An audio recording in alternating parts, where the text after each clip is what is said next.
What if what's sabotaging your hair right now is your mouth? It's not your products, your routine, or your texture, but it's your words. Some women can wake up every single day and immediately speak frustration over themselves. My hair never grows. My texture is always hard. My hair is unmanageable. Nothing works for me.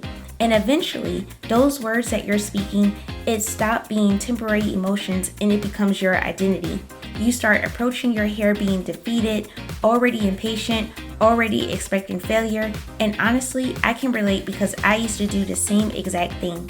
I labeled my hair stressful before I learned it. I compared my texture constantly. I treated my hair like a burden instead of something to steward. And when I read the story of Gideon, I realize that so many women are living from labels God never gave them. Do you want healthy, full, manageable, natural hair and simple solutions, but struggle with finding safer options you can trust and want to take all of your time and energy to search? If so, you're in the right place. Hey, I'm Ashley, wife, mom, and Jesus BFF. I learned the secret of how to care for my hair and save time while maintaining it. Holistic care. So if you're ready for healthy hair, better health, and faith that helps you stay consistent, grab your comb, your brush, and your Bible because it's time to grow. Hello, beautiful, and welcome back to the podcast. So today we're having a real conversation about identity, mindset, and how the words we speak over ourselves affect our hair journey more than we realize, because eventually those words, it shape your behavior, and your behavior shapes your results. So if you ever felt frustrated with your natural hair, you felt stuck in your hair journey, or you've constantly compared yourself online, this episode is for you. Now, before we begin and get into the root of that, let's take a look at the book of Judges, chapter 6, verse 15. And we're continuing on with our buddy Gideon. And the angel approached him and said that, the Lord has called you. You are a mighty warrior. And Gideon is like, pardon me? And he tries to correct the angel by saying, my family is the weakest and I'm the least. Like he doesn't see the greatness that the angel sees in him, that the Lord has said that's already in him. And I want you to notice something. God never called Gideon weak, but it was Gideon that labeled that fear on himself. He labeled that insecurity, and based on his circumstances, that's what he believed for himself. But let me tell you, God called him a mighty warrior. And that hit me so deeply because a lot of times we could speak over ourselves from pain instead of truth. And eventually those labels, it start to shape how we show up in different situations. Now, when it comes to my personal story, I remembered feeling like my natural hair was too much, too hard, too dry, too difficult. And honestly, this came up through different experiences I had starting from childhood. Now, in the beginning, I didn't think natural hair was a big thing. I just have a lot of hair. And the first experience I had was my mom, she was doing my hair, and because it was so thick and everything, and I remember her saying that sometimes when she would braid my hair, it would hurt her hands because my hair was so thick. So she eventually put a relaxer in my hair to help with that process. And so that wasn't a negative experience, but that was the beginning of me just hearing that my hair was a little bit too much. Now, later on, I remember going to this hairstylist in the town that I was raised in. And she was known for her great work and everything, so a lot of women went to her. And growing up in a single-parent household, it was an honor just to go to the hairstylist. Like my mom, she didn't have the money all the time, and so for her to be able to send me to the hairstylist to get my trim or to get an updo at the time, that was a privilege. And so when I was able to have this opportunity, I took them. So I would go to this hairstylist and she would do my hair and everything went well. But this one particular time, she seemed very messy. And it was because another lady that was in, or another girl, she was in the hair salon, and they were talking in code, but they were talking about me. And you just know that you know that you know that you just have that gut feeling that it's about you. And so I knew they were talking about me in code. She was over my head doing my hair. Now, in today's time, if that was to happen, I would have just walked out and not paid her. But because of those growing up in a single parent household and wanting to honor my mom and get my hair right, I don't know if this was right before my senior picture day or what it was, but I knew it was a special occasion. I need to get my hair done. So I was quiet as they were talking about me, but my eyes were burning because I was like crying. I was trying to hold back the tears, but I was so sad and my heart was broken because she was talking about me while she was doing my hair. Now, one of the insecurities I had for the longest time was about my forehead. There were children in my grade school, like I know children going to be children, but at the same time, you could correct them as well. Even if they're going to be kids, as parents, it's our job to correct them. They would go to school and they would pick on me. Not all the kids, but there were certain ones that would pick on me. And so I had insecurities about my forehead. And that's what the hairstylist was picking on me about as well. And so for me to hear that repeatedly now in a different environment, I'm now accepting the fact that my quote unquote flaws are really bad, and also my hair isn't doing its job with covering up. And so as I started to have those different experiences throughout life, it just kind of made me not appreciate my hair the way that the Lord had intended for me to. And that was like my biggest struggle for the longest time.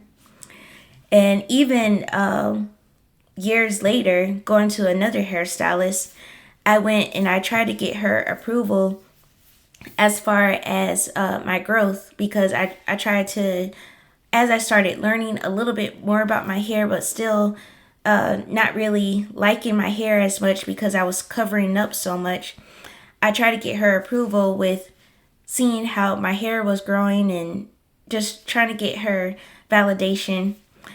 And she was kind of negative as well. And so as these people are speaking over my hair, I'm not correcting them or anything, but silently, I'm coming into agreement with what they're saying. Because if you don't say anything, then you are still coming into agreement in a way. At least that's my way of thinking when it came to these different experiences.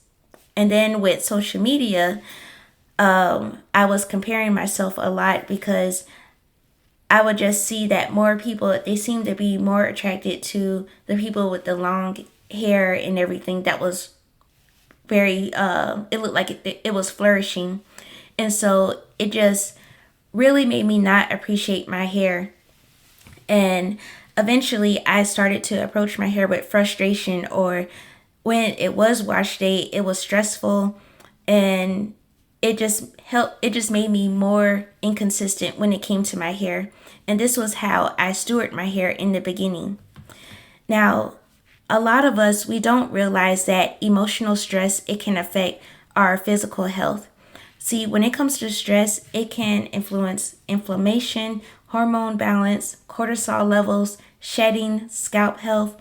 And when frustration becomes your mindset, you start to treat your hair harshly. And so what does this look like? You could over manipulate your hair. You could switch routines constantly, or you could put on a wig and do protective styles back to back. You could become impatient. You could neglect your nutrition and just your hair routine. You could also compare yourself endlessly. And that comparison that I'm talking about, it creates emotional exhaustion. And so when it comes to your hair is listening to the way you treat it. So if you're not speaking to your hair, but you have instances where, like in my case, where people were speaking over myself, then eventually you can believe your hair is hopeless. You'll struggle to stay consistent long enough to see that progress. And some of us, we could sabotage our healthy routines because emotionally, you've decided that nothing will work. And that mindset creates cycles. And like I said, when or if someone speaks negative over you, or especially like over what you wear or your hair or something, and you silently come into agreement with that thing, then that could be a part of your mindset as well, and how you treat your hair, and that cycle just never ends. And so I think a lot of us, we have been taught to criticize ourselves before understanding ourselves, especially us with natural hair. We could grow up saying that our hair is difficult, our texture is too rough, and your hair is unprofessional, your hair needs to be controlled. And those messages, it create shame. But stewardship, it works better than shame. You cannot heal something while constantly insulting it. And so if you're constantly hearing that, then it's hard to heal. It's like messing with the scab and not letting the Band-Aid like heal the wound, or not letting time and everything heal the wound. Like if you're constantly picking at the scab, then you're never truly going to be healed. And by listening and accepting those kind of insults, that, my friend, is how you do not stay healed. And so if this has spoke to you this week, I want you to pay attention to how you speak about yourself. So instead of saying, my hair never grows, try, I'm learning what my hair needs. Instead of saying, my texture is impossible, it's always doing the most, try saying, I'm learning how to steward my texture the way that the Lord has called me to. And this, my friend, learn your porosity, learn your scalp condition, simplify your routines, stop comparing your timelines, and focus on consistency. And just know that healthy hair growth, it takes patience. So as I close, your natural hair is not a burden. And you are not failing because your journey looks different from someone else's. And remember, going back to Gideon, God never called Gideon weak. And maybe some of the labels you've placed on yourself, you need a break from that as well too. And I want you to know that you are beautiful, you are loved, and who the Lord has called you to be and how he called your texture to be and everything about you, there is no mistake about it. And anyone that says anything different, do not believe them. Rebuke it. And going back to my story real quick, I realized that even though the different hairstylists and everything, they were seeing similar things to what the children were seeing, even though they were in different environments, I now realize spiritually it was familiar spirits, because they all had the same kind of language.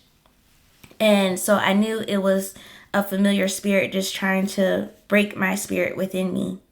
And so when you realize that, then you know those are lies from the enemies. And so do not believe it.